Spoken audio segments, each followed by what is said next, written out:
Good morning बच्चों। कक्षा 12 के सभी छात्र छात्राएं मेरी बात को ध्यान से सुने। मैं आपको अलंकार पढ़ा रही थी। मैंने पहले आपको बताया था कि अलंकार कहते किसे हैं, अलंकार के भेद कितने होते हैं, और मैंने अलंकार के दो भेद बताए थे आपको, शब्दालंकार और अर्थालंकार। पहले मैंने आपको शब्दालंकार पढ़ाए थे कि शब्दालंकार कहते किसे हैं, जहाँ कविता में शब्द के माध्यम से चमत्कार उत्पन्न होता है वहाँ शब्दालंकार होते हैं। ये 3 प्रकार के होते हैं, अनुप्रास, यमक और श्लेष। आज मैं आपको अर्थालंकार पढ़ाने जा रही हूँ। अर्थालंकार अर्थात जहाँ कविता में अर्थ के माध्यम से चमत्कार उत्पन्न होता है वहाँ अर्थालंकार होता है। जिसमें पहला अलंकार है उपमा अलंकार। अर्थालंकार में पहला अलंकार उपमा अलंकार। अब उपमा अलंकार के परिभाषा देखिए। उपमा कहते किसे हैं? उपमा का अर्थ है सादृश्य, समानता तथा तुलना। अर्थात परिभाषा कैसे लिखेंगे? जहां पर उपमेय की उपमान से किसी समान गुणधर्म के आधार पर समानता या तुलना की जाए वहाँ उपमा अलंकार होता है। जहाँ पर उपमेय की उपमान से किसी समान गुणधर्म के आधार पर समानता की जाती है या तुलना की जाती है तो वहाँ पर उपमा अलंकार होता है। दूसरा है उपमा अलंकार के अंग। उपमा अलंकार के अंग। उपमा अलंकार के 4 अंग होते हैं: उपमेय, उपमान, वाचक और साधारण धर्म। उपमेय, उपमान, वाचक और साधारण धर्म। अब देखिए उपमेय किसे कहते हैं?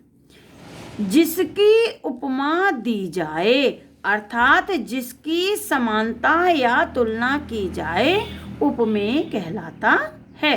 अब उपमान, जिससे उपमा दी जाए अर्थात जिससे समानता या तुलना की जाए उपमान कहलाता है। तीसरा अंग है साधारण धर्म। जिससे उपमा दी जाए अर्थात जिससे समानता की जाए उपमान कहलाता है। तीसरा है साधारण धर्म। जिस गुण या धर्म के आधार पर तुलना की जाती है, समानता की जाती है, वह साधारण धर्म कहलाता है। जिस गुण या धर्म के आधार पर तुलना की जाए अर्थात समानता की जाए वह साधारण धर्म कहलाता है। वाचक शब्द, उपमेय और उपमान की समानता प्रदर्शित करने वाला शब्द वाचक शब्द कहलाता है। अब उदाहरण देखिए। मुख मयंक सम मंजू मनोहर। अर्थ हुआ मुख चंद्रमा के समान सुंदर है। यहाँ पर मुख की तुलना किससे की गई? चंद्रमा से। अब स्पष्टीकरण करना है आपको, तो जो उपमा के 4 अंग है वे पहले डाल लेंगे: उपमेय, उपमान, साधारण धर्म और वाचक। उपमेय। अब उपमेय कैसे पता करेंगे? प्रश्न करेंगे, कौन मंजू मनोहर? कौन मंजू मनोहर? किसका वर्णन किया जा रहा है? तो वह मुख हुआ उपमेय। उपमान, मुख किसके समान मंजू मनोहर? तो चंद्रमा के समान। तो मयंक क्या हो गया? उपमान। मुख मयंक के समान क्या है? कौन सा गुण है जो मुख की मयंक से तुलना की गई है? वह है मंजू मनोहर। तो मंजू मनोहर क्या हुआ? साधारण धर्म। वाचक शब्द, अब जो सम बचा, जिस शब्द से तुलना की गई वह साधारण धर्म हो गया। आगे दूसरा उदाहरण देखिए। दूसरा उदाहरण है पीपर पात सरिस मन डोला। कौन डोला? प्रश्न किया, मन डोला। तो मन क्या हुआ? उपमेय। पीपर के पत्ते के समान कौन डोला? मन डोला। तो मन हुआ उपमेय। पीपल के पत्ते के समान मन क्या हुआ? मन किसके समान डोला? अब दूसरा उपमान आया तो फिर प्रश्न किया कि मन किसके समान डोला? तो पीपल के पत्ते के समान। ये हो गया उपमान।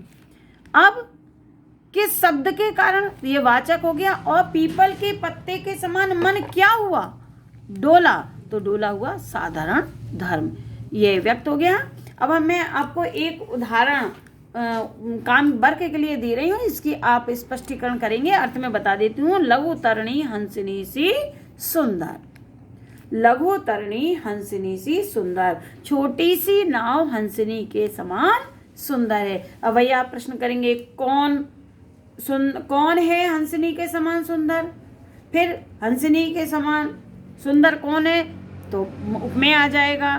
फिर लघुतरणी किसके समान सुंदर है, तो उपमान आ जाएगा। फिर लघुतरणी क्या है हंसनी के समान, तो साधारण धर्म आ जाएगा। समवाचक ऐसे आप निकाल के अपने वर्ग को करेंगे।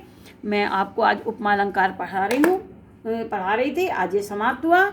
आगे मैं अगले दिन आपको इसके दूसरे भेद रूपक और उत्प्रेक्षा अलंकार पढ़ाऊंगी। Thank you. आगे कल बताऊँ।